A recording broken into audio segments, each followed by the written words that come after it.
Hello and welcome back to the Superhero Project podcast. My name is Owen. I'm a comic book historian and the writer host of the YouTube series Owen Likes Comics. I'm joined today by Mikayla Laird, visiting lecturer at the University of Hertfordshire and a member of the steering group of the Superhero Project. Our special guest today is Ram V, writer of such incredible comics as Swamp Thing, Venom, The Many Deaths of Layla Starr, Detective Comics, and as of December 18th, The New Gods. Ram, welcome to the show. How are you? Yeah, I'm very good, thank you, and pleasure to be here on a busy day, but otherwise quite happy to be talking about comics. It's Yeah, good to be busy talking about things you love. So absolutely. That's kind of my mission statement in life. If I can keep myself busy and also talk about comics, I consider that a time well spent. It's always a good day when you're busy with comics. Absolutely.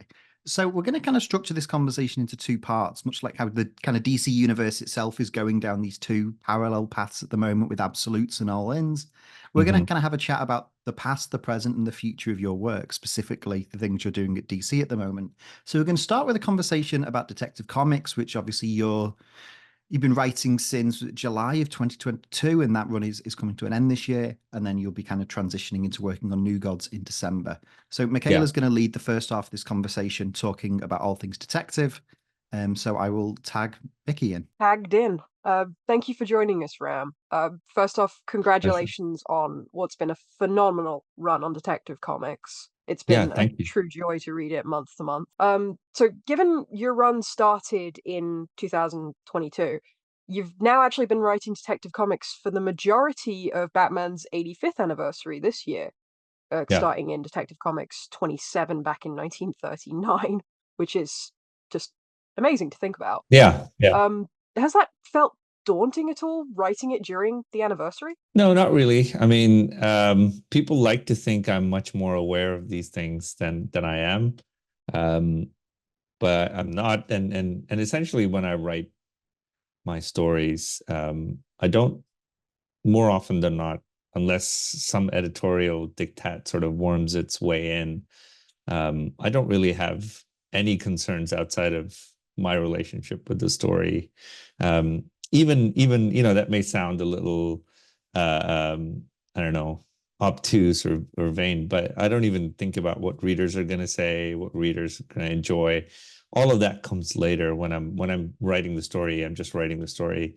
Like, I knew it was the anniversary of Batman, but it only ever comes into my brain every time someone goes like, "Oh yeah, 89, you ended on 89. That's perfect." It's like, okay, great, thank you.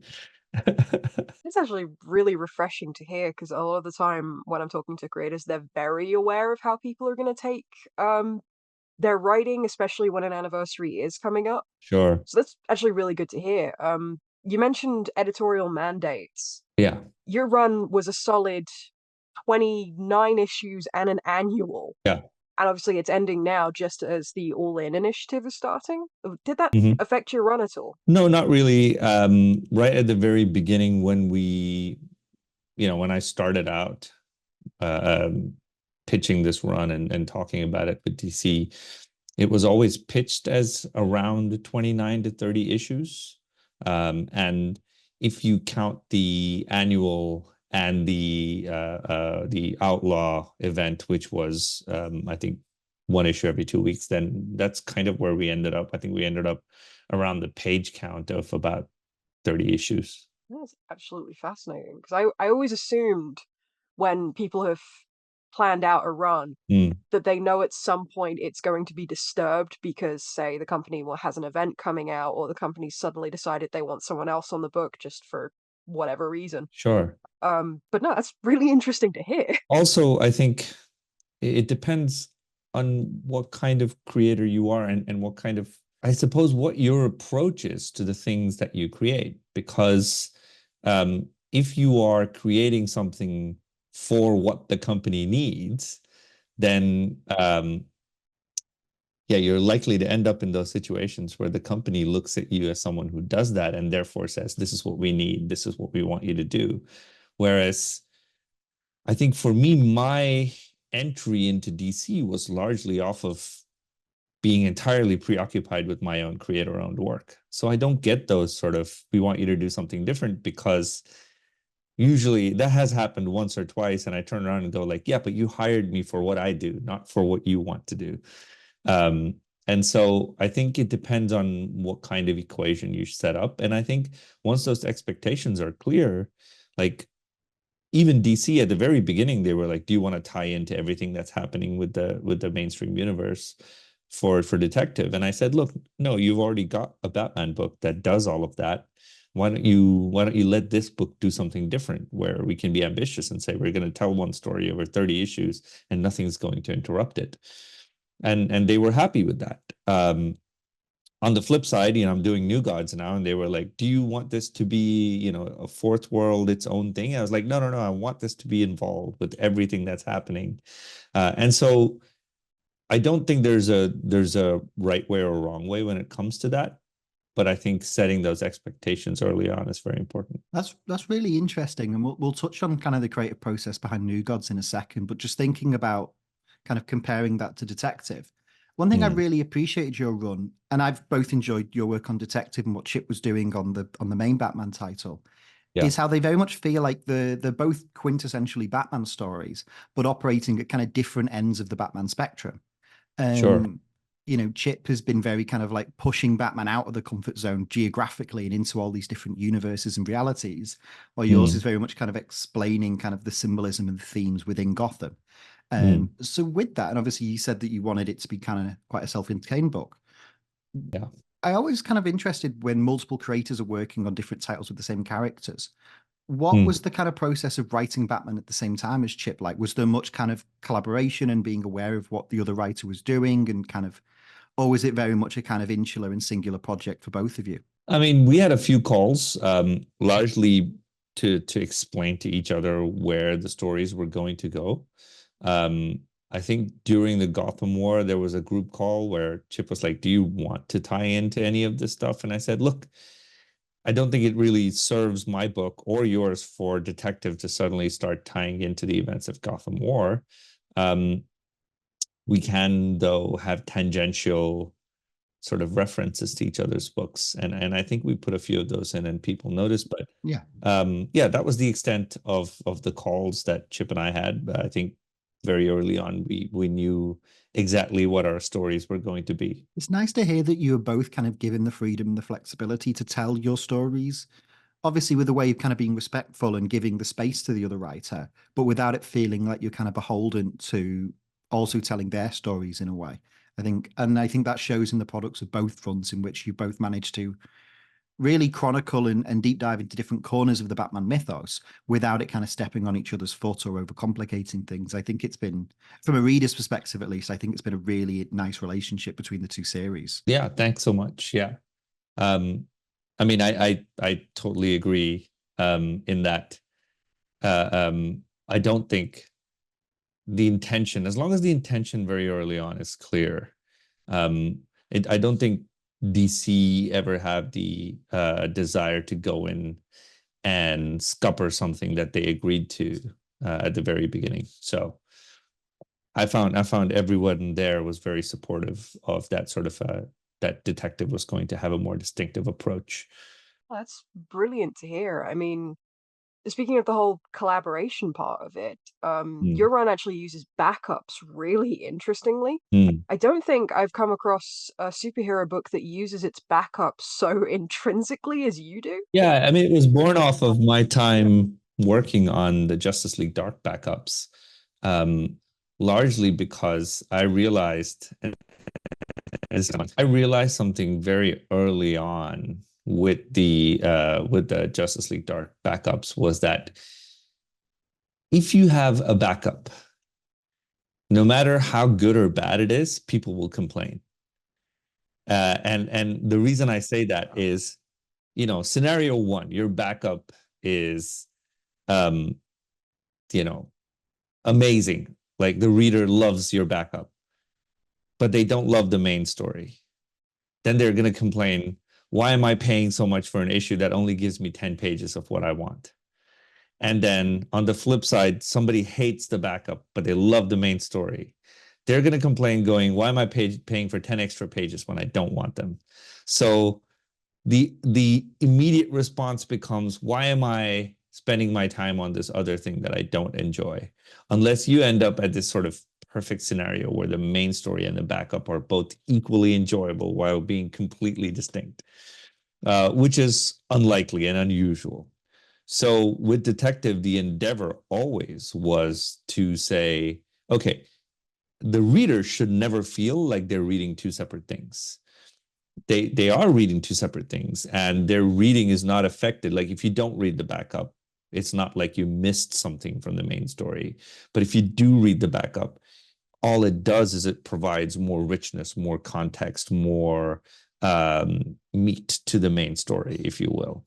And once we knew we had that approach, it was a matter of collaborating with people like Sai and Dan and Alex to make sure that the backups felt like almost like post-credit scenes where you were like, yeah, okay, I see either where this is going next or how we got here in the first place. Yeah, it's a hard, I think like you said, it's a hard balance to find a good relationship with backups, because like you said, a lot of people will read a book specifically for your writing and kind of, okay, why is this other story by this other writer here? But I think, like I said, if you can find a good symbiotic relationship where it's kind of supplemental and adds to the story, and adds a new perspective that you might not be able to add to it, then you find a really, really interesting balance. And like I said, you've been working with some brilliant writers on the backups, like Sperrier, Dan Watters.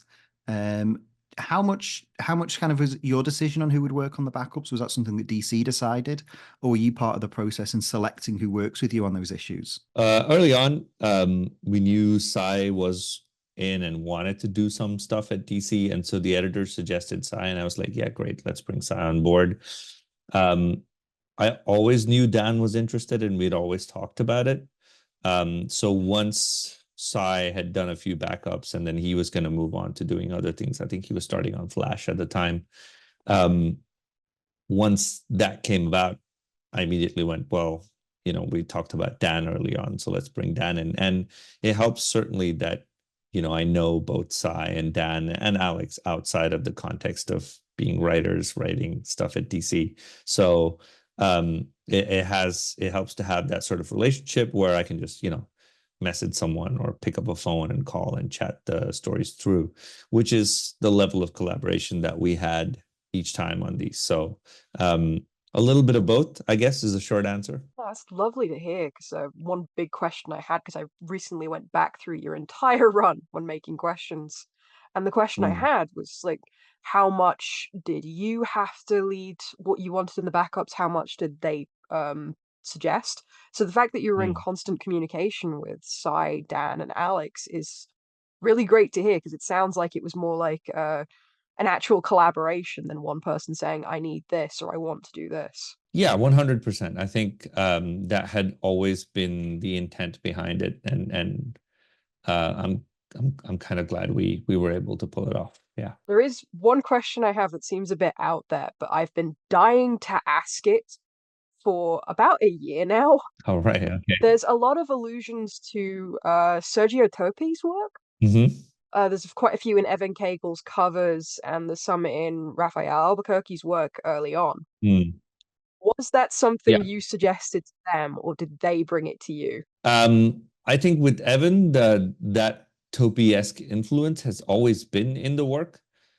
So it's not something I suggested there. With specifically the issue where we tell the story of Daria and Arzen's father in the desert. With that issue specifically, it was meant to be an homage to Shara's Day, which is a Topi illustrated story. So that was very much a idea that came from me. But Rafa was thrilled to do it because, yeah, who doesn't want to draw like Topi? Exactly. It actually taught me a lot more about European comics, because I ended up then going and reading a lot of Topi stuff going, I really like this, and I love when comics drive me to go learn about something new. So it was just one of those questions I was dying to ask. Yeah, great. Yeah, it's always nice to, I don't like to be nostalgic, and I don't like to do references for reference sake. But it's always nice. Like, I don't think the Topi imagery was intrusive in any way or self-serving in any way, but it did this thing where it encouraged someone like you to find other work, which I think is always beautiful about stories. When you read a story and you go, I wonder what that is. And you look it up and you go, oh, wait, there's a whole other story behind this word or this image or this idea. Yeah. No, it was lovely. Speaking of nostalgia, you've said in quite a few interviews, including the Comic Crackle interview, Mm-hmm. that you really hate nostalgia, and I must admit, after hearing your comments on it, I completely agree. I mean, I don't hate it. I think hate is a strong word. I want to say I feel like nostalgia is lazy, and I don't mind laziness when I'm a reader, when I'm a fan, when I'm a viewer. So if I feel like I want to sit in front of the TV and watch, I don't know, the Princess Bride for the 156th time, then I should be able to do that. That's my choice. But if as a creator in 2024 you go, well, I'm just going to make The Godfather again because I really love, Coppola, and because I really love Marlon Brando or whatever, like, but they already made that film, so you doing it again despite your love for the thing is just sheer laziness. Like, do something new, do something interesting with it. Exactly. I mean, I listened to that interview and your comments on it just before I started the reread, so that comment was in my mind as I was going through. And it feels like a lot of your detective run is an argument against nostalgia in Detective Comics. This idea of, well, the Algrams are basically trying to rewrite Gotham's memory and get rid of the Batman element because it's not what they need.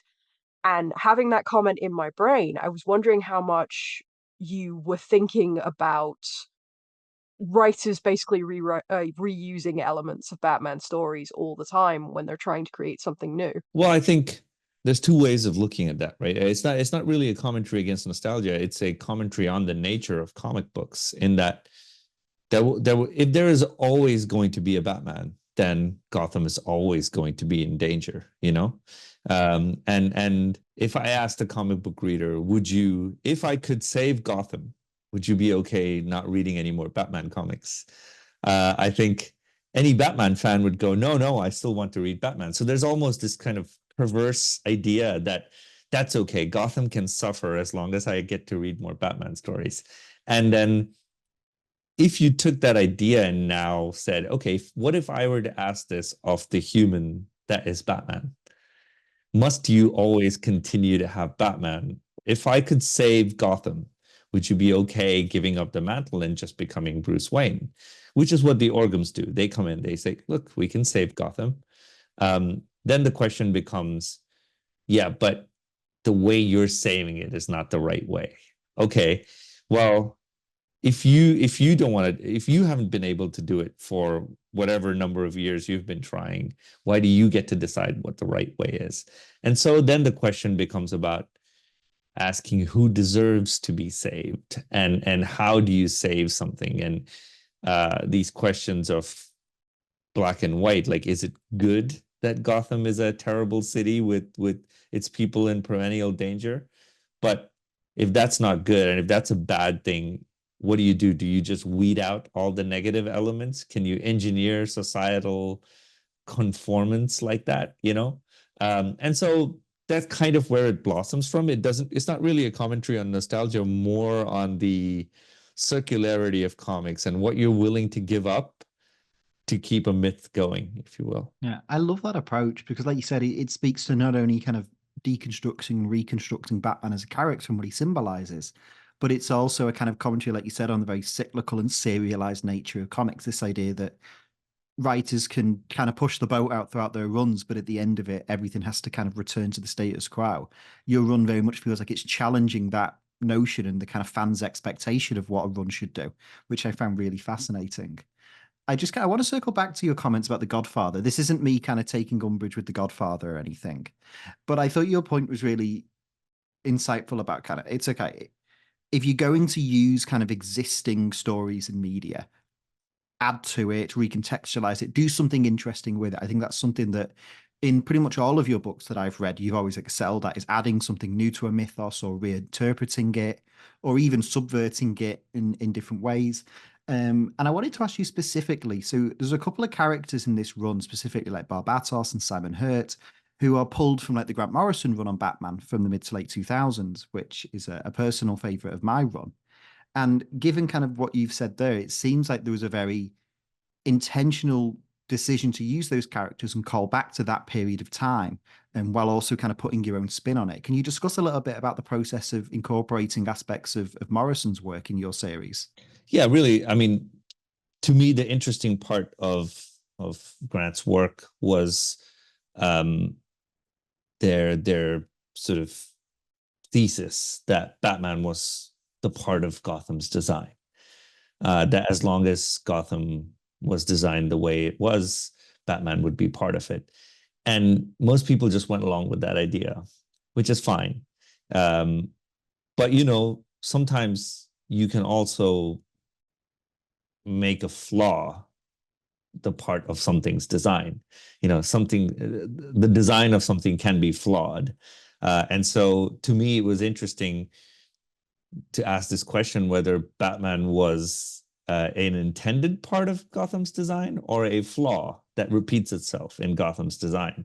And that kind of brings me back to asking questions about the nature of protest and vigilantism. And Batman originally was a vigilante. And we've come to a point in pop culture where, you know, there are Batman statues and Bat burgers and Batman on tiffin boxes. And it always feels, if you then plant that idea in the world of DC and in Gotham, it always then feels a bit weird that you're kind of celebrating this vigilante who's supposed to be a symbol of everything that's gone wrong with your society. And so that became an interesting thing to ponder over through this run. Should you be celebrating Batman or should you fear Batman? Because Batman is the visible flaw in the design of the city that is a reminder every day that you've gone wrong. And I think that's where the my run kind of ends up. It says, yes, Batman is inherent to Gotham. He is Gotham's shadow, but he is also a reminder to its citizens and to its leaders that there's always more you can do, because this place, the fact that Batman has to wear a mask and go out and save people every issue is a disease and a part of the flaw of Gotham. So it's quite interesting because I was looking specifically at use of Barbatos when I was rereading it, and I was discussing with Owen that it's very reminiscent of Grant Morrison. But there's something you do that I was very interested in, because there is that backup in, I think, 1076, where it's written and drawn entirely by you. Mm-hmm.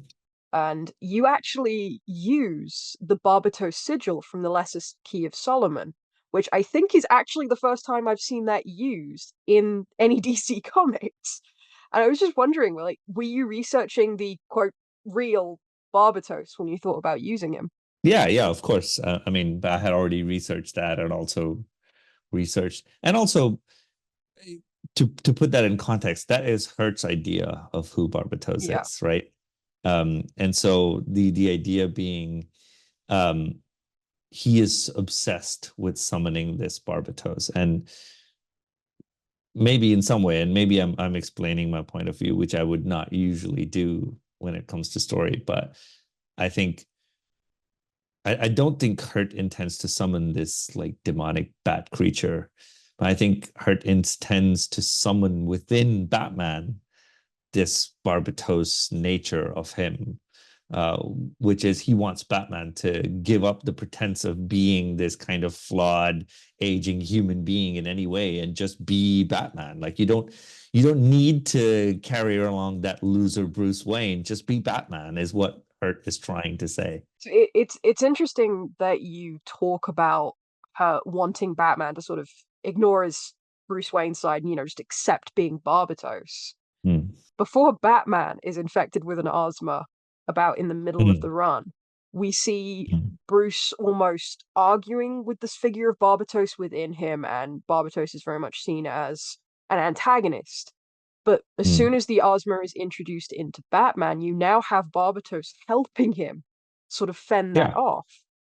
I always thought that was really interesting use of Barbatos, it almost gave Barbatos more depth, because it's not like he's a villain figure. He is here and he has motives aside from just being a creature of darkness. I mean, I wouldn't go so far as to say he's not a villainous figure. He's definitely a villainous figure, but um, even villainous figures, they have wants and desires, and don't those wants and desires are nuanced. So, it's like having a best friend who's a bully.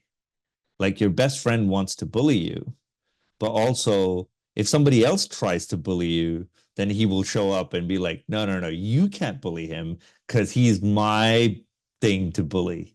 And I think Barbatos's interaction with the asthma and with Batman and Bruce Wayne is exactly that. This is my Batman to control and manipulate and torture.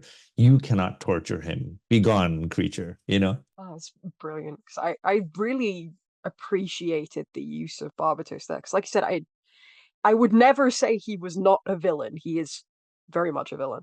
But there Yeah. just seemed to be more depth to him, which I really appreciated there. Yeah, and thank you for saying that. Like I do try to write. I'm not interested in tropey characters. I'm not interested in a character who you say is a villain and therefore he's a villain and nothing more than that. I'm interested in characters that people can look at and go, oh, I could not have predicted that's how they were going to react. Or, oh, that's interesting that they made this choice because it's not a very villainous choice to make. And so I like all of my characters having that sort of uncomfortable nuance to them where the reader is never going to go, oh, this is all entirely predictable. I know how this person is going to react. Going off that, in the final act of your run, we see Batman obviously return to Gotham, and a lot of Gotham has kind of forgotten him, but he takes on this sort of a new outfit Mm-hmm. with a blood red sort of insignia, and that seems almost itself like him claiming part of Barbatos for himself, because there's a look of it that resembles some of the early drawings within the run, especially from like 1069, the first time we see him. And Yeah. like I was wondering, was that something you designed and given to one of the artists? Because I know you sketch a lot of your ideas when you're writing. Mm. Or was that something your collaborators came up with? No, that was something that was in the description. When I handed over the script, I went, no, I think we should give Batman a new suit here and to symbolize this kind of quote unquote biblical resurrection, because the entire elegy of Sandark was very biblical in its nature. And so it was in the description, and the blood red symbol obviously is Batman sort of laying claim to his own demons, if you will, because the narrative thus far until that point had been a narrative of, will your demons consume you? Will you fight your demons? How will you keep them away? And I love this idea that the only way through for Batman is not to keep them away, but to conquer them and embrace them and make them his own. And I think, to me, that's a much more human way of dealing with trauma. I don't think people understand when it comes to trauma. People think that, you either cope with it and it goes away, magically disappears, or you're debilitated by it. When the truth really is that people who find a way to deal with it find a way to deal with it every day, and they cope with it every day until they get to a point where it becomes a part of them, and they're no longer hindered by it, but it hasn't gone away. It will never go away. And so that blood red symbol is now a part of who Batman is. So I quite enjoyed that. And then the other touches were also Batman kind of going to a place of like, Batman's not the technology. He's not the suit. He's not the cars. It's the person underneath. And so really all he's wearing is a vest, an armored vest, and everything else is just him applying black to his own body. So it's just the cape, the cowl, and an armored vest, and everything else is black applied to the body. It's actually inspiring to hear that he's taking that trauma and walking through with it and saying here is a visual symbolization of it. Yeah, it's like he's quite literally kind of wearing his heart on his sleeve or his chest, so to speak. I remember when I saw the visual for the first time and just found it so striking, and that idea of kind of like quite visually in the context of the story, deconstructing and reconstructing Batman in such a visual way, while still kind of reaffirming these central ideas at the heart of the character. The way in which you presented that was so insightful to me, and it makes for such a great moment at the kind of crescendo of this arc. Yeah, thank you. There's an interesting story around that suit. When I first put forward the idea, DC were like, "Oh, we have to run this up the flagpole, and everyone has to sign off anytime we do new suits for Batman." And I was like, "Well, let's just keep it for an issue, and if you don't like it, we'll get rid of it after an issue. People should be able to sign off for an issue." And so we're like, "Okay, great, you can have it for an issue." And then next issue came around, and I never said anything, and no one else said anything, and they were like, "I guess he can have it." And then we kept it for like 4.5 issues. And I think at that time, my editor came to me and said, "We're talking about maybe doing an action figure with this suit." And I was like, that would be amazing. Yeah. I like that. It's like, we'll just kind of keep drawing it until someone tells us not to. Yeah. Yeah. Well, I mean, not only that, but also like now that it's been drawn and it kind of looks cool, we might actually try to do something with it, which is always the more exciting thing. That's it. Now that it exists and it's out there, and people will talk about how much they like it, it kind of gives you more power to say, well, let's kind of keep it around. Let's merchandise. Let's do all these things. I like as well in terms of like what both the design itself and what it represents. Conceptually, it gave me a little bit of flashbacks to things like the Batman of Zero and R, which obviously like Chip has done a lot in his run in recontextualizing. But it got me thinking about the way that Morrison used that in RIP, that it's literally like Batman piecing together a costume based out of in that book. I think it's just like rags and things he found out of bins. Yeah. A very colourful bin, I might add. I don't know where he is rummaging through, but it's incredibly vibrant. I mean, it's also entirely done during Batman's terrible acid trip. So exactly. So who knows if the colors are just in his mind? Yeah, that's as Morrisonian as it gets. But I like that idea of like reforging the Batman persona based on just these kind of vital intrinsic elements, that being Batman isn't about having this like bulletproof armored technology and these gadgets. Batman can exist just as a chess piece and some bandages and a kind of blood red insignia, and he's no less Batman than he would be if he had all of the traditional kind of gadgets. I think that's a really interesting idea, and how it ties into your larger themes of like breaking Batman down to build him back up is such a perfect kind of culmination of that journey. Yeah, and very much done with intent. Again, I think to get a little bit wanky, I apologize in advance, but I think these kinds of things, like the cool car, the amazing computer, the expensive suit, all of those are ways for us to normalize what is essentially a vigilante, right? And so in some ways, out of the context of the story, in a very meta context, it is the corporation trying to co-opt the symbol of protest and rebellion. Like, here's some protest and rebellion, but wouldn't it be great if he was on all of this merchandise? Here's some protest and rebellion, but isn't it fantastic that he has this amazing car that you definitely want to own a model of? And so in some ways, within the narrative, it was a way of saying that, no, but whether it's the expensive car or not, that's not what Batman is. Batman is supposed to be a symbol of your ability to rise above your own circumstances. I hadn't really considered like the ramifications of that idea, that kind of it's almost like reclaiming the idea of Batman after he's kind of been kind of corporatized and commercialized, and bringing him back to his kind of roots as a kind of from the boots up protector of like the downtrodden, defeated. And so I think that and that's all I wanted to do in that. I think it's very easy for us to and look, I'm aware I'm writing a character that is owned by DC and all of that all of the stuff that entails. And I don't think any of that is wrong, but I think it's important to remind people every now and then that, but really think about it. Where does this character come from, and what does that character mean? I love the idea of saying, like, no, Batman is Batman even without all the flashiness. And it's Mm, quite funny. I was thinking about the last issue, and it's like when Batman comes back and the Ozma's plan, or the Olgrim's plan rather, is sort of mm, shattered and people start remembering Batman again. The yeah, thing that we see isn't someone like pointing to a car or something. It's a little boy with a bat signal he's just made. It's like yeah, this the symbolism. It's not the tech or anything. It's the symbol of the myth of Batman. yeah, and also it's not, the bat symbol is always portrayed as this symbol of fear in the sky. Um, but I kind of wanted to portray it.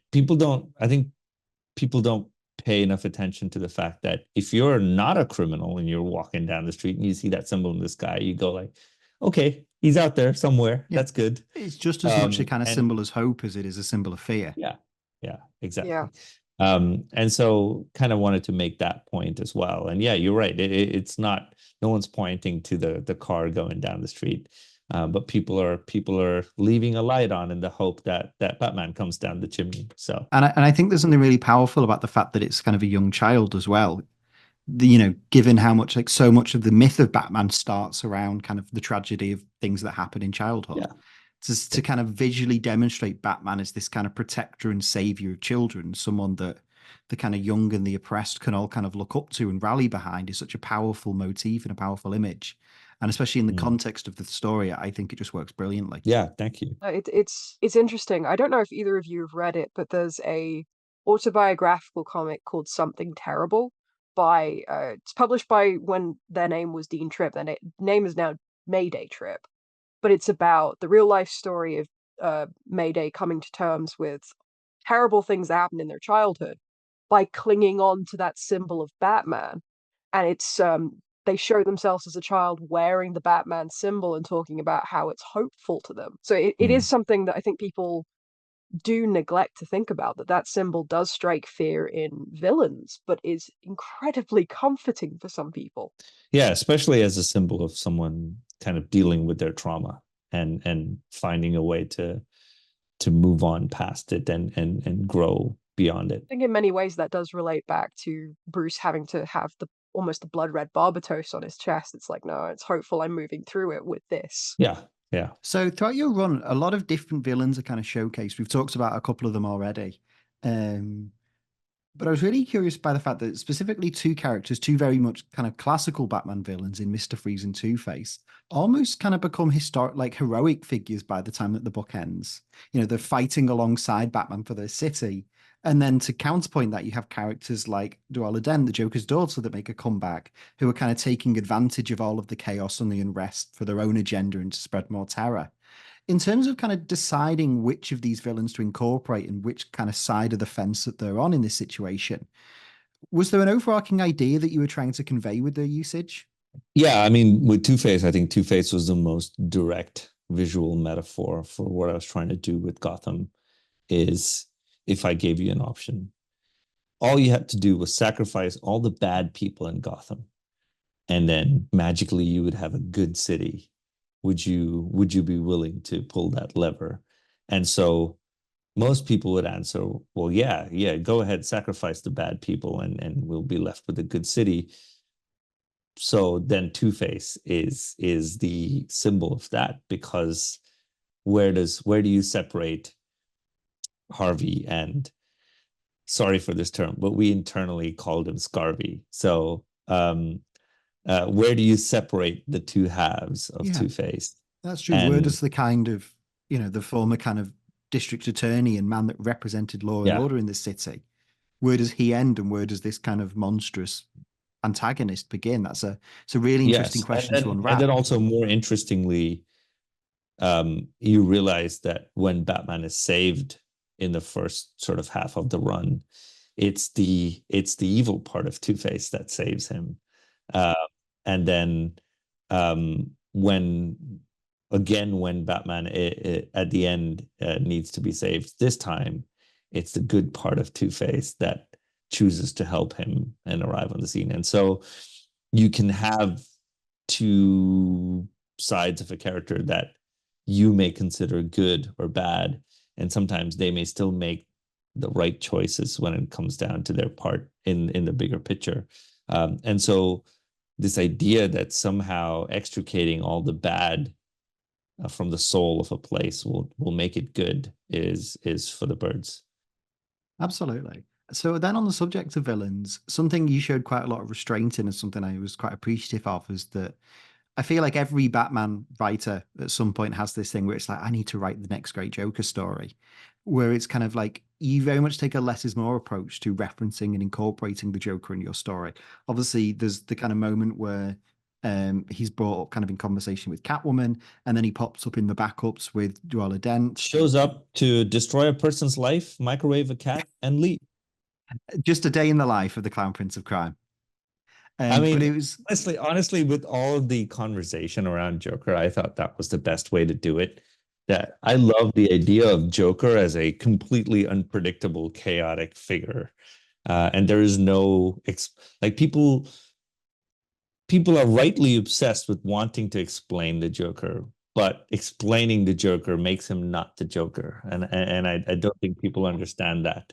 yes, that's And a cause so I've championed for many years, that the more you kind of unravel the Joker, the less kind of interesting the character, the more you kind of lose the mystery and the mystique of the character. the Joker is the Batman universe's Lovecraftian entity. And so it might be this giant mountain shambling past the horizon that you will never understand, or it's a reflection you see in a small pool of water and it turns you mad. And on both those levels of scale, the Joker exists as utter chaos and by its inherent nature inexplicable.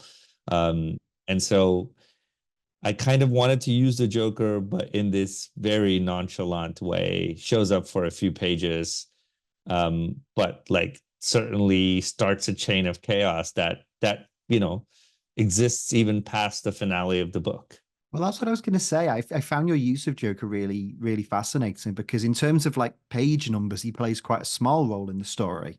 But in terms of his impact and his effect, it kind of snowballs into this big thing, which I think is a very on brand for a character who is this kind of complete agent of chaos. But I was interested in hearing your thought process into how you incorporated the Joker. Was it a situation where you kind of weren't able to use the character as much as you'd like, or was this an intentional choice to kind of show restraint and kind of take a less is more approach? No, I think that was always the case that Chip was going to use the Joker in his run. And so my use of the Joker was always going to be limited. But I know I wanted him to play this role of you can't fight order with order, and Batman, for all his amazing things, still is yet a symbol of order in Gotham. And so if you think of Catwoman as a philosopher, essentially her philosophy is, yeah, look, we all hate the guy, but he is the only force that the organs will never understand how to contend with, because in their view of the world, the Joker is truly a Lovecraftian entity. They don't know how to even begin comprehending someone like that. And so she says the correct way to do this, whether you like it or not, Bruce, is to unleash utter chaos, because I have confidence in Batman's ability to deal with the Joker, more confidence in Batman's ability to deal with the Joker than I have in Batman's ability to deal with the Orkhams, because look at what they did the last time you tried to do it. So I found that to be a good way to introduce the Joker while commenting on the nature of the character, if you will. Yeah, that makes total sense. I really appreciate that. Mickey, do you have any more questions you wanted to ask about Batman? I have a comment and a question. I did find it funny reading the section where Joker is trying to convince Duella to go into everything. As soon as I realized he'd microwaved the cat, I actually had my cat sat on my knee while I was reading that section. Don't let us see the book. Don't let us see it. She's only a kitten. I wouldn't show her anything, but I vocally laughed out loud, and it scared her. And I went, "Oh, I guess the Joker just got another victim." The number of people who react very angrily to pets and animals being affected in comics, it always amuses me a little bit. I'm an animal lover. I don't know if you can see him, but I've got a little Jack Russell Terrier sitting back there. And I've sacrificed my share of dogs and cats to Not into storytelling. microwaves, just to clarify. just to Well, say you don't yeah. have the RSPCA coming after us. You haven't been sacrificing them into microwaves.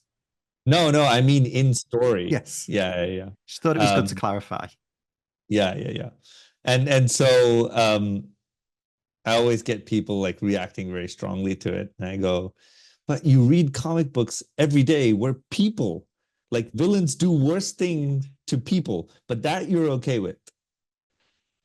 Pet lovers are very protective over their animals, which is understandable. But I think as a writer, I understand if you know that. But is that not a very Joker-esque point of view of the world? Absolutely it is. Is the moment I do anything to a cat, you're gonna go all up in arms. But if I decide to like explode a whole building of people tomorrow, that's fine. Yeah, the Joker kills 1,000 people. Readers will be like, "Oh, that was such a cool moment." The Joker microwaves one cat, and suddenly everyone loses their minds. Yeah, exactly. And I don't. He says something. The joke is the last instrument of the cutting truth, and is that not a representation of our world? People come on Twitter and find things to be very angry about, literally while there are wars going on 24/7 in the world. And I go like, this is the thing you're angry about? And I guess the only way to make that point in any way without sounding sermonistic was to have the Joker do that to poor little Mr. Skittles. I must admit, when I read it, I went, "Of course, this is how Joker makes his point." It's like, of course. He could have done anything to the married couple, but no, he went for the cat, of course. Yeah, he didn't have to do anything, because as soon as that happens to the cat, he's like, they're going to suspect you, which is what he says to Duella, and so essentially ruins her life. Terrible, terrible person. Blame him, not me. Oh, 100% blame the Joker. The Joker is the one that scared the cat, not me. It's the one other thing I wanted to comment on was your use of Jim Gordon and Renee Montoya. So obviously this is the first time I think, I don't know, I need to go back and read the Mariko Tamaki run, where Renee Montoya is now taken over as commissioner, and we have Jim Gordon sort of running around just trying to be needed. There's quite a lot of times where I think it's especially in Cysperia's backups where Gordon talks about it's nice to feel needed, or I just want to feel needed. So it's very interesting to see this examination of Gordon outside of the commissioner role and how much he actually needs to be part of Gotham. The fact that he even helps during the end, despite having no real police ties, is amazing. But then we have Renee Montoya, who's always talking about, like, if I was in charge, I'd do it this way. Now you're in charge, and you're having to go back to being the question to get anything done. Was it intentional to sort of comment on that? Yeah, I think we tend to want to discuss society in terms of the failures of its institutions and its individuals. And I don't think you can discuss them as distinctly as that. An institution that does not account for the humanity of its individuals is a failure, and an individual who sees themselves as outside of the purview of their institutions is a failure. And really, Gordon and Montoya kind of represent those ideas. Despite all of his terrible experiences as commissioner of Gotham, Gordon finds himself wanting to reinforce this idea that no, Gotham is still a stable thing worth saving, which is even if that means pushing Batman into rebellion, because, and I think this is a very important line that a lot of people miss. He says, I'm asking you to be the rebel because you can be the rebel. I can't be the rebel. 100 other people who have to go to work every day, work from 9 to 5, do their bit, the people running the trains. Like, if those guys start having to be rebels, then something has gone very wrong. We have Batman who wears this mask and puts on the cape. And so in some way it is a commentary on society when people who work sort of middle class jobs, working class people working working class jobs, when they have to start rebelling, striking, something's gone very wrong with that society. And so Gordon's point of view kind of symbolizes that. And then you have Montoya who says, no, I should be able to fix everything working within this institution. But she doesn't account for the humanity of the cop who dies, Fielding, who dies. And then she feels responsible for him. And she doesn't feel responsible for him as the commissioner of Gotham. She feels responsible for him as Rene Montoya, who on a phone call with him, he said, I don't have a good feeling about this, boss. Can I come off this case? And she went, no, you're a good person. I need you on the case. So now she feels personally responsible, and she can't answer herself, look herself in the mirror without putting on the mask anymore. So that was the thing that pushed her into becoming the Question. And so, yeah, coming at the same idea of rebellion and breaking rules, but from two different angles, if you will. Yeah, that's brilliant. I really appreciated seeing kind of how their journeys progress throughout the story, and like you said, how it does parallel kind of the themes that the Batman and the other characters are going through, but kind of from the opposite perspective as well. I think that's been a really fascinating kind of dichotomy throughout the book. So, kind of before we move on to talking about New Gods, obviously, Batman is your run on Detective is coming to an end. This has been, I think, both in terms of kind of scale, in size and length, one of the biggest projects of your career. Certainly, one of the more ambitious. Now that it's kind of coming to an end and there's a kind of pretty much a complete story out there for people to digest, what do you think and hope the kind of legacy and the overall message of your run on Detective is? And then, as a kind of secondary to that, what has writing Batman and working in this kind of world of Gotham for 30 odd issues taught you as a writer as well? I mean, in terms of hope, I hope people enjoy a good story. And that's all I'm allowed to hope for. I think anything else is, beyond the purview of my attachment to it as a writer. I think it would be great, if there are sort of evergreen copies on people's shelves 10 years down the line. Like, fantastic, great. Like, I will look back at my career and say, oh, it looks like I did a good job. But I think as someone who has just finished the run, all I'm hoping is like, okay, great. I hope some people read it and I hope they enjoy it. And then in terms of what I've learned, I think I don't know that I look at the act of writing as something that I learn from every time, because it's not so linear or causal in my case. I do things that are interesting to me, and I did some things in this that were interesting to me, maybe not to other people, in that even in writing for the trade, I don't think there's been a run in recent past, certainly not in my recent past, where there was a 30-issue long story executed from start to finish, where things are set up in issue 2 that pay off in issue 28. And so I wanted to design and run a story like that, and see how people respond to that and how people grapple with that in some ways, which I was able to do. And there are certainly things I take from that, maybe not so much lessons, but I know what to expect with certain things. Like I always say this, and sometimes people think I'm being pretentious when I say it, but every book I've started has started with I'm going to hate this as a starting point for readers. Like when I did Swamp Thing and I said, oh yeah, it's Levi Kamei, it's not Alec Holland. So many people were like, this is not my Swamp Thing. Where's Alec Holland? Why are we changing the character? I'm gonna hate this. And 6 issues in, they were like, oh, actually, this might be a really good Swamp Thing run. Carnage, same thing. Oh, why is the symbiote not with Cletus Cassidy? We hate this book. 6 issues in, actually, this is pretty interesting. And then I had the same thing with Detective. What the hell is this opera thing? Where's my Batman, with his car and zooming around, being a super soldier and beating up people?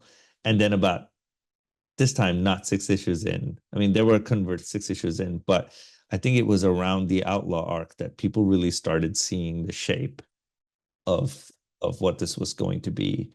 And I remember at the time being in France and the French publisher saying like, your Detective Comics run is doing so well. We're really happy with it. Like, yeah, we haven't seen Detective do what you're doing with it in a long time. And I thought to myself, of course the French have taste. So but it's always been that kind of a response to my books. So this was the longest one. This was the one that I was most testing people's patience on, but I enjoyed it. Beyond that, we'll see what it is a few years down the line.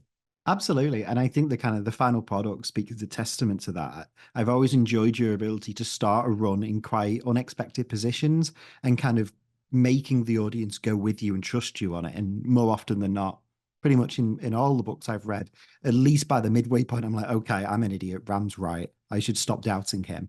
And I think but I think the inherent position that a reader starts every story with, certainly now that we are a generation of people that have read and watched and experienced so many stories, is one of necessary skepticism, right? Like no one starts a story and then looks at the good guy and the bad guy and goes like, I wonder what's going to happen, whether they will actually conflict with each other at the end. Nobody does that anymore. Whereas I'm sure there was a time in history where someone picked up a book and went like, oh, so this is the villain, this is the good guy, and they're gonna fight. Wow, that's great. And so because I'm writing stories in an era where there are certain expectations that are now taken for granted by the reader, the only option I have left to myself to encourage the reader to engage with the story in any inquisitive way is to go, what if everything you assumed about storytelling was wrong? What if the good guy is not really the good guy and fails and falls and has to figure out how to be the good guy in the middle of the story? And then what if the bad guy is not as bad as you imagine? What if you sympathize with him, but then you get to the end and you realize, oh my God, no, he really is terrible and he has to be put down. So there's all kinds of things you can do with stories. But I was talking to Brian Azzarello a while back, and he said, if you're not pissing off at least half the people reading your book, you're not trying hard enough. I was like, okay, fair enough. now, there is something to be said about kind of forcing readers out of their comfort zone a little bit and challenging them, especially in an era where kind of like, and oftentimes status quos can be so entrenched, and in some cases, readers can be very kind of unreceptive to new ideas and things that really upset the status quo. That your persistent ability to come into a series and reconfigure its mythos and its what's going on in it in a way that's still incredibly faithful and accurate to who these characters are, but forces the readers to take new perspectives they otherwise might not have considered is a real skill of yours and something that I've enjoyed throughout all of your works. Thank you. I appreciate that. And I think it's the nature of storytelling, certainly storytelling that is essentially adding to a tapestry of stories that have existed over time, right? Like even in the great sort of surviving mythologies of the world, when things start off, like Zeus is a hero, a champion of the children of the Titans, and he leads them in. And so he's wonderful and he's great. But by the time you're reading Hercules, you're going, that Zeus, he's such a terrible guy. Look at what he does to. So you have to constantly reconfigure your characters. to tell stories that resonate with people in the time that they're reading them. Absolutely. So then kind of that segues really nicely into asking you about New Gods, which obviously the first issue comes out in December. Smooth. I know. It's yourself and Evan Cagle and a series of guest artists on the series. I've been really curious and excited for this series ever since it was first announced back. It was at San Diego Comic-Con. It was first like formally unveiled. Um, and what you just said there about kind of challenging and reconfiguring status quo is really interesting.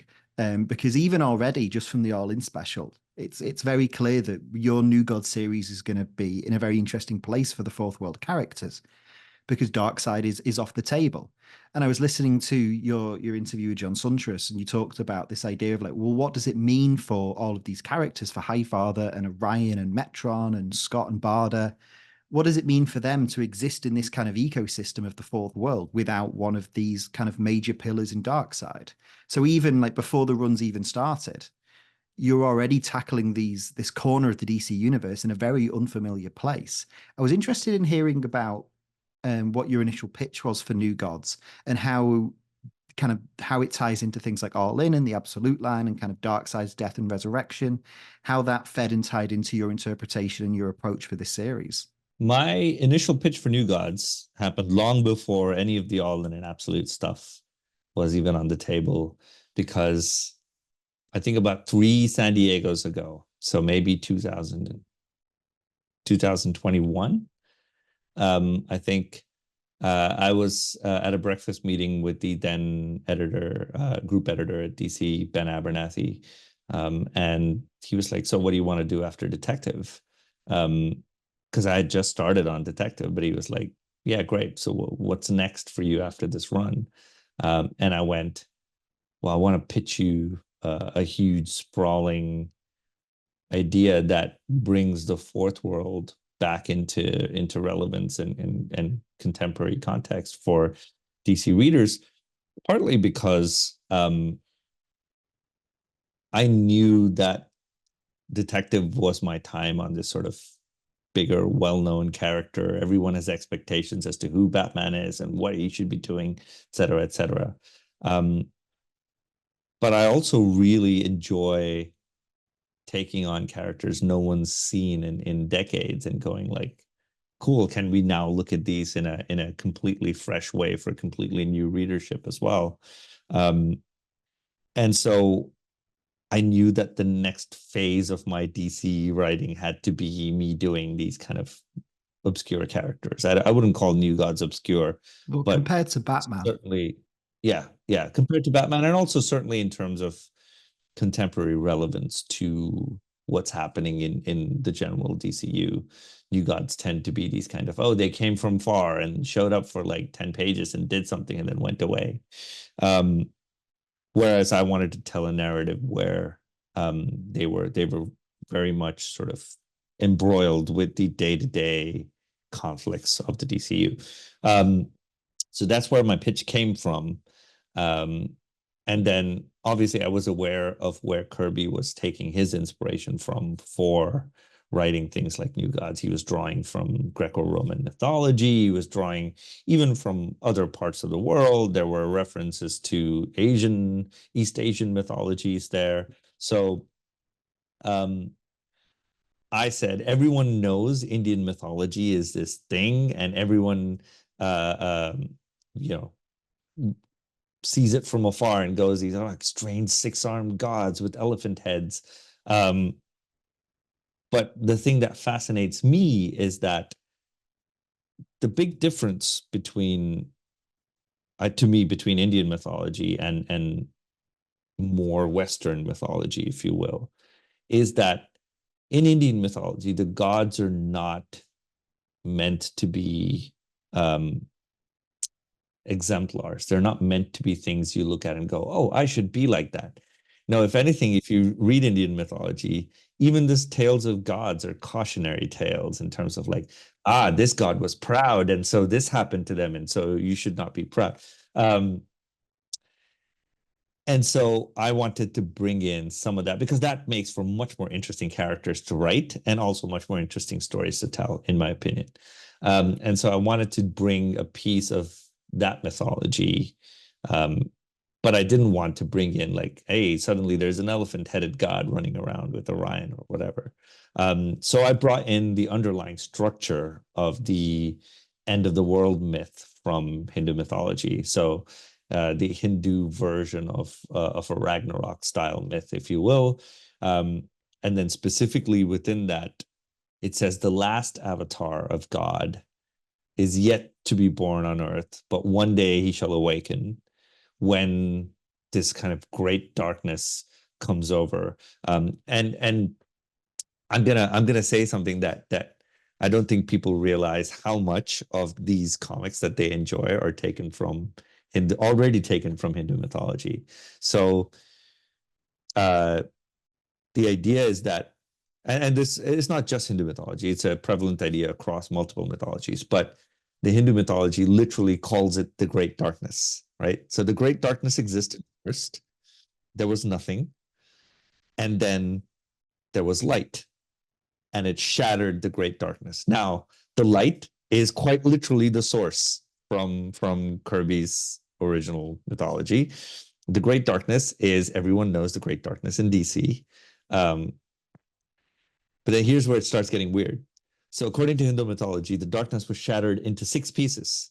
Where else do we know that the world's darkness has been shattered into 6 stones that now people must collect somehow? You're blowing my mind here. This is fascinating. Yeah.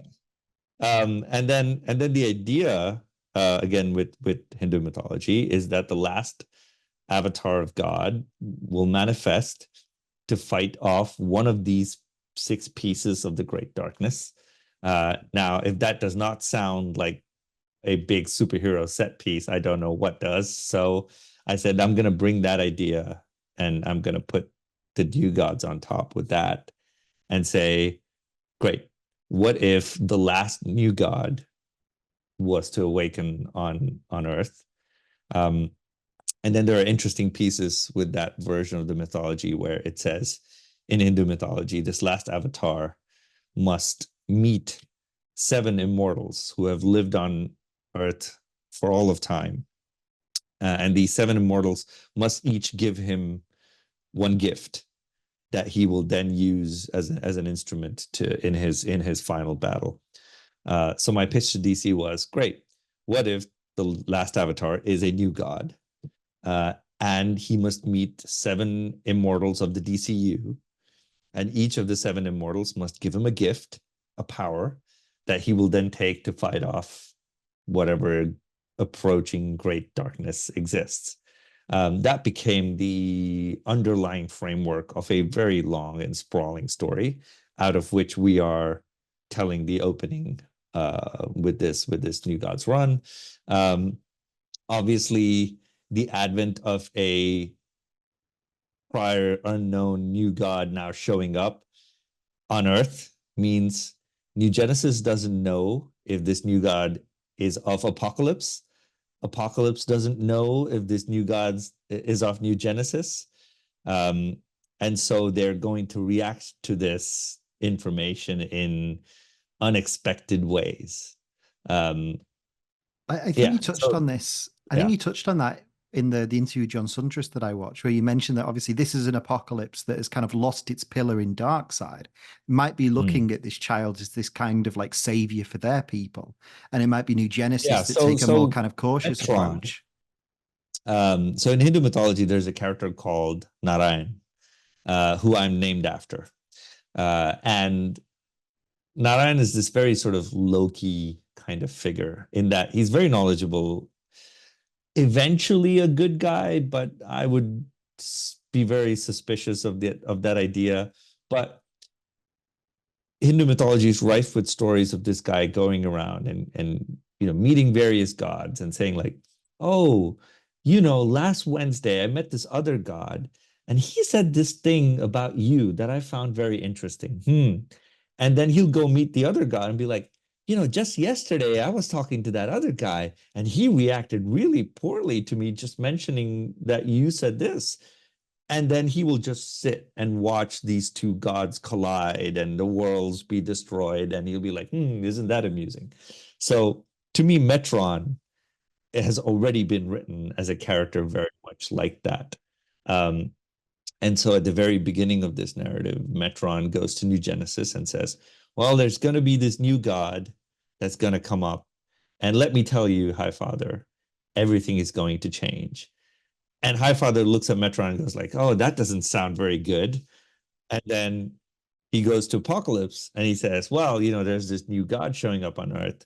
Like, it's funny, isn't it? When Darkseid goes away, somehow suddenly a new god shows up on. I wonder if he's just the universe's way of replacing Darkseid. And then Apocalypse goes, oh, yay, the second coming of our savior is here. So yeah, and that has consequences and that has repercussions, obviously. Absolutely fascinating because it kind of like flips the dynamic of those two worlds in a sense, where kind of one is kind of on this kind of desperate quest to kind of retain its place, and the other is taking a more kind of cautious and standoffish approach. I'm really excited to see how that unfolds throughout the story. In regards to talking I mean, about, without giving too much away, I don't think New Genesis is going to be very cautious either, because there are things happening there. And then, of course, we have not accounted for the fact that Darkseid, who was such a strong presence in this corner of the cosmos, suddenly doesn't exist. And so there are things from beyond our knowledge and our sight that have gone like, oh, that Darkseid fella's gone. I wonder if we can start moving into that part of the universe now. yeah, I think that idea of kind of Darkseid being the kind of universe's kind of guard dog, and now he's gone. What things at the kind of furthest ends of the cosmos are kind of staying away from the fourth world because of Darkseid being there? It's that idea of kind of like the fourth world kind of being this perfect ecosystem, and then when you take one of these pillars away, what then happens to not only the ecosystem itself, but what from outside can come in. And I think that's really, really fascinating. I saw you shared some of the artwork of some of the new antagonists on Twitter yesterday. Can you explain a little bit more about the kind of villains we can expect in this series? Again, without giving too much Without away, spoiling too much, because I don't want you to spoil it for me. let I'm me excited put to this dive in. conceptually. Yeah, let me put this very conceptually. If the new gods are the source empowering creation with itself, so they may act in its service, if you will.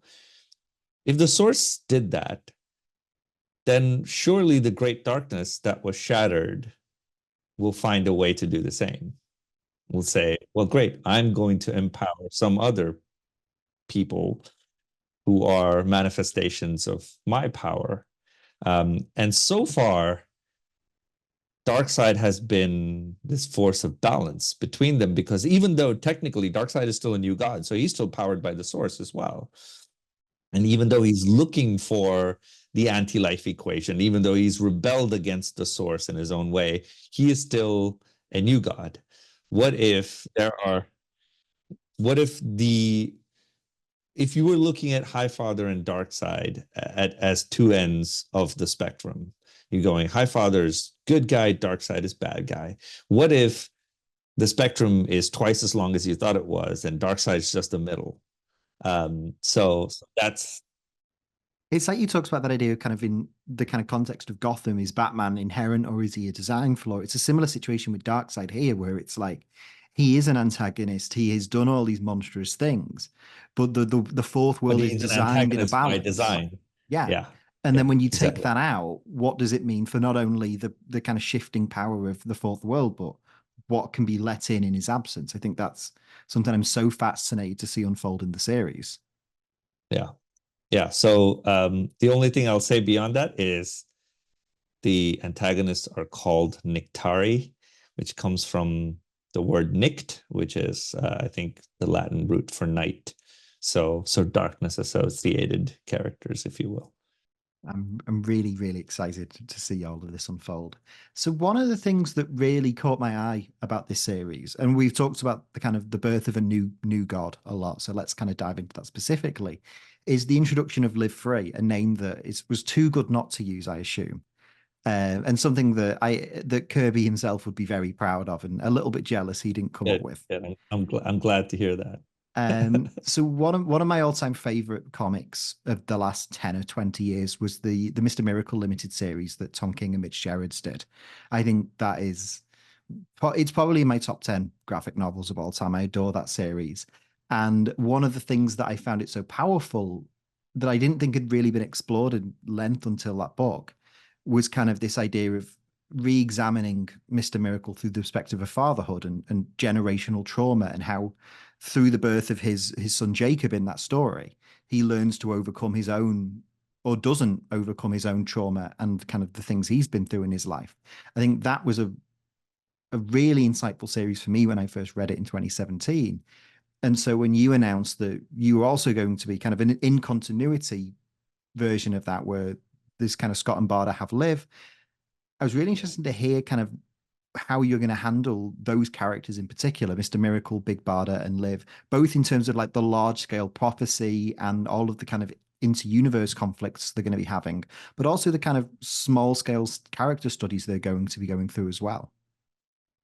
Yeah, look, I think any story, it's great to say like, oh yeah, worlds collide, universes explode, but eventually that means nothing. Like me watching the universe explode on a panel does nothing to me. So the stories in effect have to be about real people and real people concerns in some way. And so that's why it's very important for a story to be driven by a character's concerns rather than a reader's concern for the plot, if you will. And Scott and Barda are very much part of that sort of, okay, let's zoom all the way in and look at what the universe exploding means for two people trying to raise a child. So that's kind of, they're part of that lens. I will also include Orion in that equation, because actually all of the sort of big prophecy stuff is set into motion, or sets into motion these two characters into acting. Actually, it sets into motion Orion first, and then Orion, for reasons, sets into motion Mr. Miracle, and then Mr. Miracle, for reason, sets into motion Big Barda, and that kind of tumbles into a more nuanced human level conflict and climax of its own. So while big worlds are exploding in the background, big worlds are exploding inside the interiority of these characters in the foreground, if you will. In terms of Scott's sort of fatherhood and it's my reflection on my own fatherhood kind of finding its way in there. My approach to it is more of, I never had a father in the classical sense. This is Scott talking. So Scott says, I never had a father in the classical sense. So I don't know how to do any of this. And so I'm probably going to be terrible at it. And it's going to make me a nervous wreck. And I'm going to be worrying all the time. But this is the first time I don't want to escape from something that makes me feel uncomfortable or causes me pain or causes me fear. And so that is, cathartic for him, that he's now confronted with this thing that he doesn't know how to contend with, and yet he feels no reason to escape. And then what happens when something else comes into that ecosystem and says, I need you to leave all this behind because I have this other thing that you need to go do. Obviously, Scott's reaction is, no, I'm a father now. I'm not going to go away on some adventure. And then I suppose the reminder to him is like, yeah, great, but what will you be able to look your own child in the eye and say your father is someone you should be proud of if you don't go do this thing?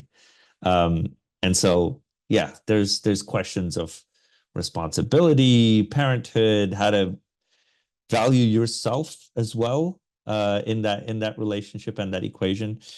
And then, of course, the whole Scott and Barda thing of, sometimes, I think in that relationship, Scott's the one who needs support more often than not because of his childhood and his circumstances. And then what better support to have than like someone who's quite literally can be big for you. So yeah, I love playing that relationship in with that sort of chemistry as well. Yeah, honestly, that's utterly music to my ears. The Scott and Barda relationship and those two characters are. I think I said that Reed and Sue, Fantastic Four, are my favorite couple in comics, and then Scott and Barda are a very, very close second.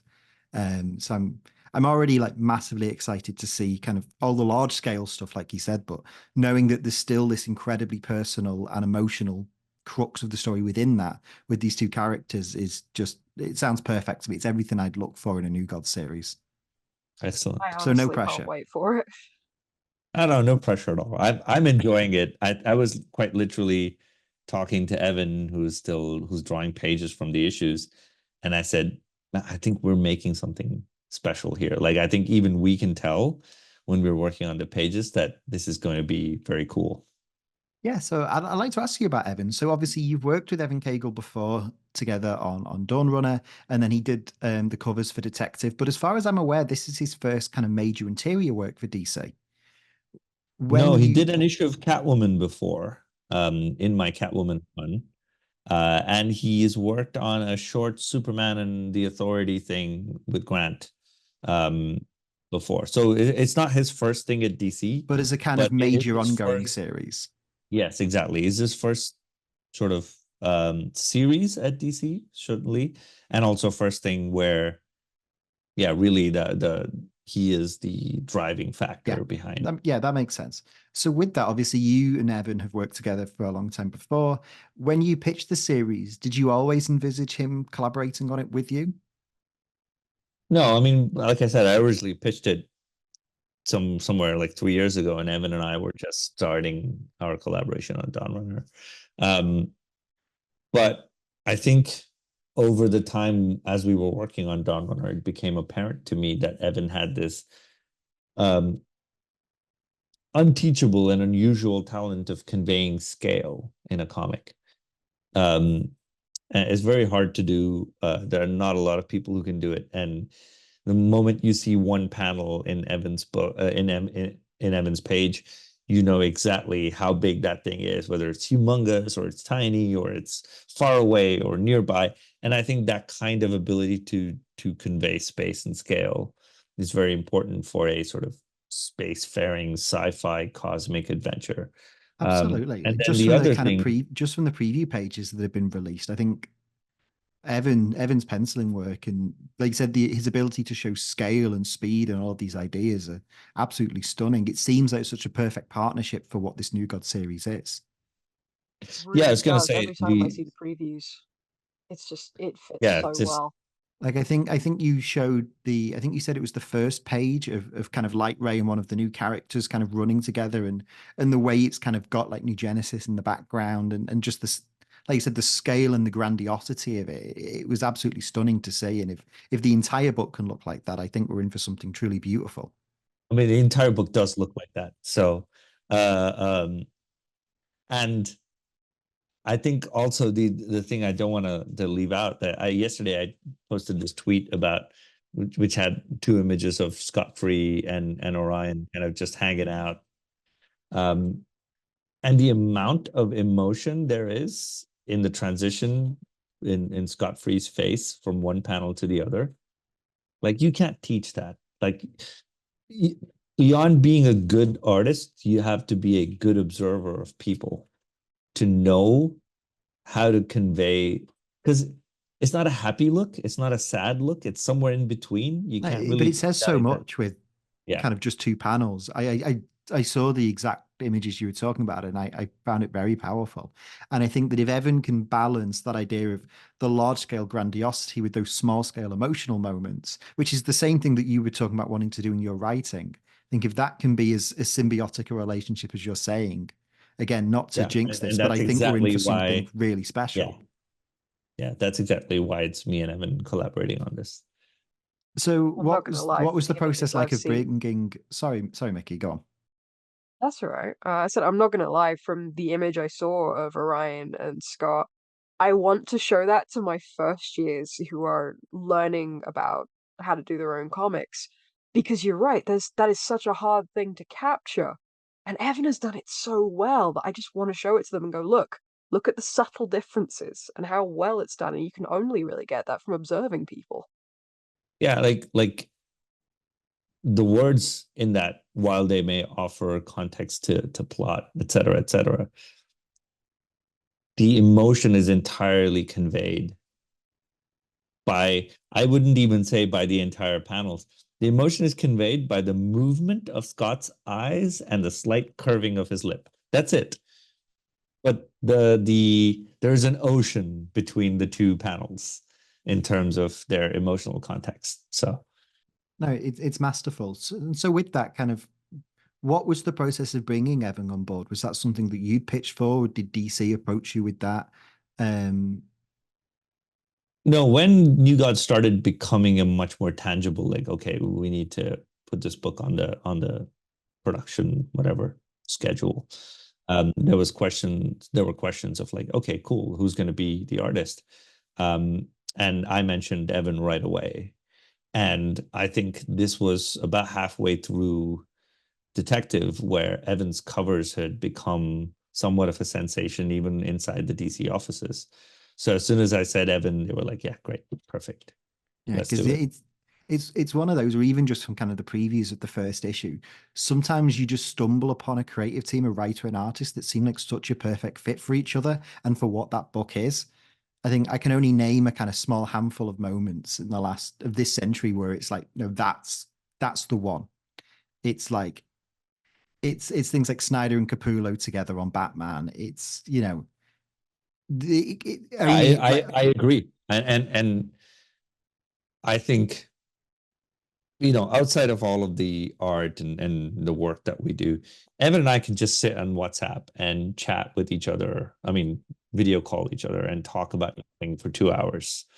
And I think that kind of relationship is rare, because the more you have that, the less writing I have to do in a script. Because exactly. when I write If you one can work sentence, with I someone, know Evan gets it. Yeah. exactly. If you can work with someone that's kind of on the same wavelength and understands things almost like unconsciously to you, that makes the collaborative process so much easier. And it seems, just from kind of what I've seen and what I've read, it seems like you two really have a shared understanding of what your version of the New Gods is, and it's being executed as seamlessly as possible. Yeah, I mean, 100%. And I think the highest compliment, if Evan were here, he would say, Ram ruined other writers for me, because working with other people is not the same anymore. So I'm like, okay, good. That's how it should be. That's good praise to have, I'd say. So the final thing I wanted to ask you about, and we kind of circle back to what we were talking about earlier about nostalgia and status quos. The New Gods is a very interesting book and concept to kind of work with in that framework, because as much as I love the New Gods, and I think so many incredible writers have told New God stories, from, Morrison to Simonson, even people like Frank Miller, everyone has written an obscure New God story that is suddenly great that you've never heard of. That even with all of those incredible writers, even some of the more modern stuff like what Tom King did 10 or so years ago, it still feels very beholden to the framework that Kirby established back in the 70s. The writers have added things and done interesting things with the New Gods, but structurally it still is working within the kind of tapestry that Kirby established. And maybe that's just because, it's Kirby. People don't want to go too far and change kind of perfection. But I'm really interested in hearing, kind of knowing your fondness for kind of challenging these status quos. What is the process like of wanting to kind of work within the kind of almost the kind of like sacred framework of Kirby, while also wanting to reconfigure and recontextualize and add new perspectives and insights into these things? Yeah, you need a bumbling fool like me who is willing to wander into a church and go like, what? Who's Jesus Christ? What's happening? And my history with comics is a little bit like that, because I didn't have this kind of childhood nostalgia to fall upon with comics. I know Kirby's a immensely important creator. I've read Kirby's work and I've watched it, and I can see why contemporary comic art is a completely different thing post Kirby and was a completely different thing pre Kirby. And so to have that kind of influence is staggering. But in the end, it's still, to me, just a guy at a drawing board telling stories, you know?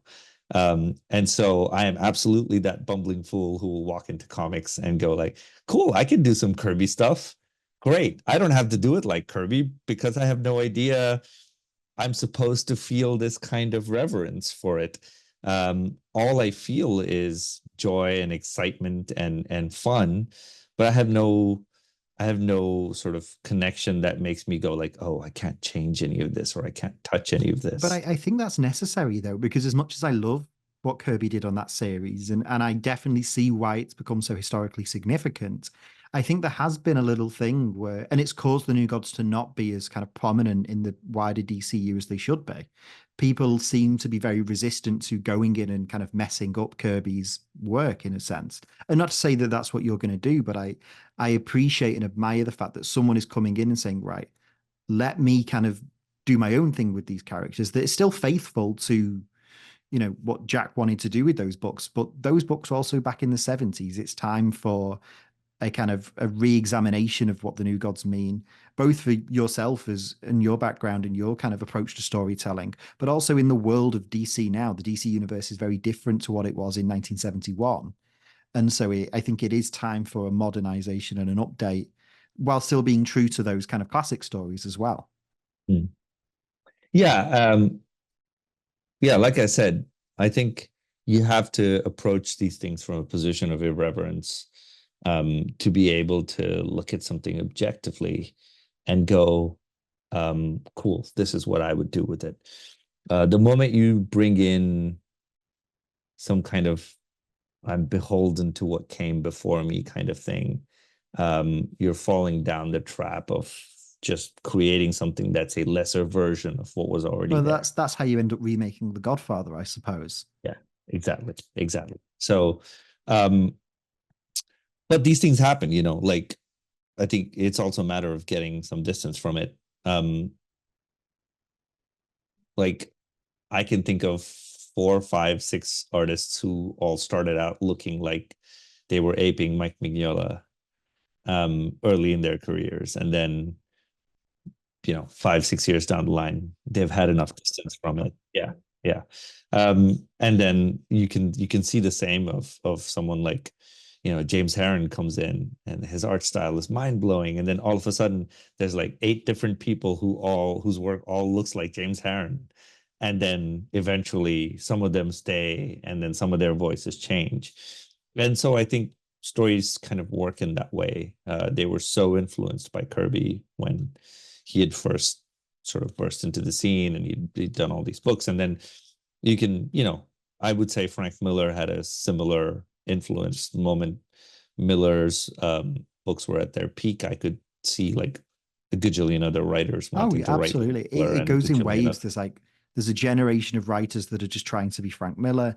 There's a generation of writers that are trying to be like Alan Moore or Grant Morrison. And then you get into like the modern era. There's a generation of writers that are all trying to be Jeff Johns and Brian Michael Bendis. And the next generation will be people trying to be Jonathan Hickman and Tom King and Tom Taylor and yourself. But what I think is really interesting, and to kind of wrap up our conversation on New Gods, is this idea that like, because I did a big historical project on Kirby's run a couple of years ago, and I learned so much about not only the books themselves and Kirby's vision for it, but the internal reception at DC and the wider media, in which it was a very much ahead of its time comic when it first started. And it's one of the reasons why the original New Gods run isn't as long as it might have should have been, because it was a very hard book for people to get into. Kirby's whole thing was he was trying to advance the medium of comics and do something truly bold and new and unique, almost to the book's detriment. It's kind of like that Back to the Future moment where it's like, you might not be ready for it, but your kids are going to love it. And so the New Gods inherently are about kind of challenging status quos and challenging expectations of what comics are. And so it feels then antithetical to what those characters were born to be, to kind of rest on the laurels and just kind of do Kirby again. So I really appreciate that while you're obviously going to be incredibly faithful to who these characters are and what this world is, but you are wanting to recontextualize and challenge and in some ways subvert the status quo and offer up a load of new yeah, look, interesting I mean, questions. I would even go so far on a purely academic level to object to your use of the word faithful. In that, I'll give you, well, not even that, because I think words like faith, respect, they come in when you're trying to ascribe value to something outside of the value that it ascribes to itself. When Kirby was making these things, he was just telling cool stories with cool characters in them. The value of Kirby's work to himself is just that, it's just work. But to the greater industry and to the readership at large, I understand the value that they've ascribed to it. Now that's great, but the moment you start doing that, the moment you start ascribing that value to works by other creators, what you're then doing is saying on some level that everything that comes after has to carry within it a respect, a faith to everything that came before.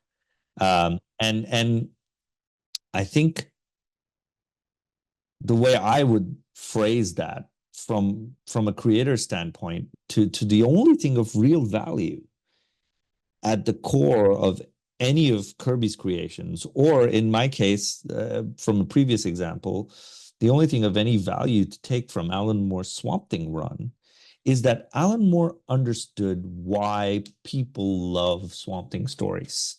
He understood why people would love this character. And as long as you understand why people would love that character, you can do anything. You can change the character, put him in a different universe, take him to a different planet, turn him into abstract paintings on a page, and people will still love that character because you understand the core human sentiment at the heart of it all. Now, when I read Kirby, my endeavor is not to understand why Kirby designed the things the way he did, or who's the bad guy, my endeavor is to understand, why do people love Orion so much? You know, what is I was talking to someone about this beautiful mechanism that Kirby introduced where Orion's actually a fairly good looking fellow with a suspect haircut, but actually it's the mother box that's giving him that sort of good looking appearance, whereas underneath you can see he looks very much like the son of Darkseid would look. And on one level you could interpret that as like, oh yeah, he carries his father's sort of evil somewhere within him. And that's interesting. And I saw Kirby explore that plenty of times. But there are things hinted to in Kirby's stories, which I think people miss, is what if you had to grow up knowing that everyone who saw your face, knew that there was something uglier underneath? How would you feel if you had to grow up with that? How would you feel then if you had to be their leader and in war, knowing that everyone who's fighting alongside you also knows on some level, yeah, on some level they go like, we're gonna win this because really that's not Orion, that's Darkseid fighting us. And that's soul crushing for you as a character. And that kind of stuff, knowing and understanding that kind of stuff is far more important than being faithful, respectful, or reverential to Kirby. No, definitely. I think you've phrased and explained that more succinctly than I ever could. It's speaking to kind of the humanity and the core of who these characters are, and understanding why these characters have maintained such a popularity for so long. And I think that because there is drama at the heart of each of these characters, and being able to put your finger on that drama will serve you more as a creator, writer, artist than, you know, knowing the design or knowing how Kirby drew his lines ever will. Yeah, no, that's a brilliant explanation. I really appreciate that. Thank you.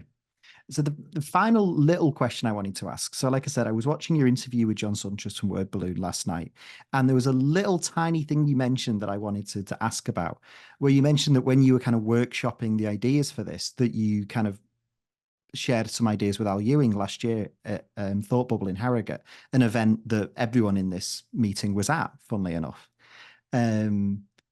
It was in the bar after hours at the bar at the Old Swan, which is the other hotel across from the Majestic. Yeah. I had the pleasure of interviewing Al in person during the event, and he is one of the smartest people I think I've ever spoke to. He's absolutely brilliant. I was really curious and asking kind of when you were kind of bouncing ideas off Al, if there was anything particular that he kind of helped with that might have made its way into the book.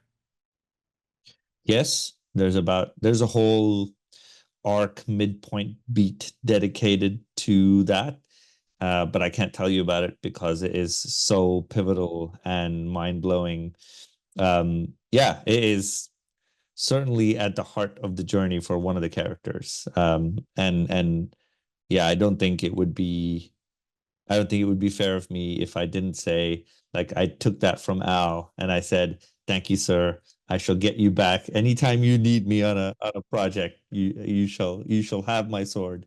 So, But it's great to have so many other yeah. kind of talented writers and people with such great imaginations to be able to bounce ideas off like that. Yeah, and I think that's part of what it feels like to be in a comic scene. And I think Kieran Gillen said when Dan Waters, Alex, and I were just starting out, he was like, "You guys are a scene. There's some stuff happening here." And that felt very exciting at the time. But I realized that, like, so many of my ideas are shaped by me going, "Oh, what would Dan do with this? What would Alex do with this?" And I imagine the same is true for them. And in this case, I've spoken to Al a little bit more recently, largely during our interaction when we collaborated on Venom. And yes, Al's lovely, smart, all of those things, but more specifically to me, speaking purely as a sort of mercenary trying to write the best thing, as a writer, the thing I most admire about Al is Al's ability to look at the pieces on a chessboard. Let's say if you looked at the DCU or the sort of New Gods as a chessboard, Al can take one look at the pieces on the chessboard and go, "Oh yeah, this is how this happens, and this is how this happens." Like, his ability to take in the bigger picture of everything without letting it become too unwieldy in his head is of great value. And so he was talking about a character beat that I have now, like, wholeheartedly taken and go, like, I'm just gonna drop that character beat in the middle of my run. So I can't wait to see it. I feel like I'm now going to be looking out for something that feels kind of Al Ewing-y in the middle of a book, Yes, I which get the is feeling I'll be getting a message off Owen when something comes out as just Al Ewing. great. I mean, for now. we'll see if you spot it. Mikayla, do you have any final questions for Ram before we wrap up? Mostly, I just want to say thank you for joining us. I've admired your work for quite a long time, and it's nice to just talk about this stuff with you. It's lovely to Yeah, hear no, your insight on things. thank you for having me. And yeah, it's nice to be able to talk about it, trying very hard not to give away spoilers, but yeah, hopefully my excitement for the project comes through, and it's nice to talk to people who are, just as excited, inquisitive about it. Definitely, definitely. So before we wrap up, so let me try that again. Before we wrap up, Ram, if you'd like to take a moment to kind of plug and promote either the things you're working on or where people can find you, the floor is yours. Well, I mean, New Gods comes out in December, so definitely call your store, pre-order wherever you're listening. Um, as Owen was saying earlier, it was a book that was ahead of its time, even for when it was coming out. Sadly, what that means is New Gods don't have a history of being a high-selling title, even at the best of times. Um, Certainly today, this kind of book needs pre-orders, and so call your retailers and pre-order. New Gods comes out December, and will come out monthly from there. I'm also working on another DC book with longtime collaborator Anand Radhakrishnan, who worked with me on Blue and Green, and Graffiti's Wall, and that book will come out somewhere in Q1, Q2 of next year. So I can't tell you which one that is. So sort of keep your eyes peeled for that one. And I'm working on another Batmanish story with Jorge Fornes, which I don't even know if that's scheduled yet, but that will come out at some point in time. And then on the creator-owned front, I'm working on a book called Through Red Windows with Joel Jones, which will come soon. I know it was slated to come out this month, but I think we might be pushing it back to early next year to give Joel more time to work on the pages. And then, yeah, I'm working on stuff outside of comics as well. There's some film and TV things. There's some video game things that I'm sure will be announced in time. That all sounds incredibly exciting. And where can people find you if they want to keep up with all of your work? Currently on Twitter, although I don't know how long my stay on Twitter will last. I've been there for a very long time. But it seems to me a place that is increasingly less interesting as the days go on, certainly with their introduction of whatever AI crap that they've introduced now. So I will be shifting eventually to a forum where I shall invite people at large to come join me and talk. And then I'll have my newsletter, which you can sign up to at www.flybysoul.com. Perfect. I'm sure we can leave links in the descriptions to all of these. Do keep up with all of Ram's work, and do pick up and reserve your copy of The New Gods. I have already been on the phone to my comic book shop telling them to get as many copies as possible, because I think this is going to be a really special book. I have multiple copies on pre-order, admittedly. If nothing else, we're going to make sure this you. book sells, apparently. Great. But no, Ram, thank you so much for joining us. Mikayla, thank you as well. Let me know your thoughts in the comments about everything we've talked about, all things Detective Comics and The New Gods. Thank you for listening to this edition of the Superhero Project podcast. And until next time, take care and keep reading.